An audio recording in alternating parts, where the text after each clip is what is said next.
বিভিন্ন মরশুমে আমরা ভিন্ন ভিন্ন ফ্রুটস মাখা খেয়ে থাকি।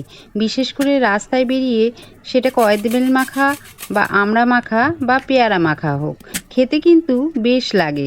তবে রাস্তার জিনিস অস্বাস্থ্যকর, কারণ রাস্তায় ধুলোবালি খাবারে মিশে যায়। সেক্ষেত্রে বাড়িতে যদি এগুলো বানিয়ে খাওয়া যায় তো বেশ মজার হয়। সেরকম আজ পেয়ারা মাখা দুভাবে বানাবো। বিশেষ করে বাচ্চাদের কথা মাথায় রেখে কয়েকটা পেয়ারা কেটে গ্রেটারে গ্রেট করে নেব, আর কিছুটা টুকরো করে নিয়ে বিট নুন, গোলমরিচ গুঁড়ো, চাট মশলা, কাসুন্দি আর পুদিনা পাতা, কাঁচা লঙ্কা পেস্ট করে দেব। সঙ্গে ফ্লেভারের জন্য 1 চামচ সর্ষে তেল দিয়ে ভালো করে মেখে নিলেই রেডি প্রথম পদ্ধতিতে পেয়ারা মাখা।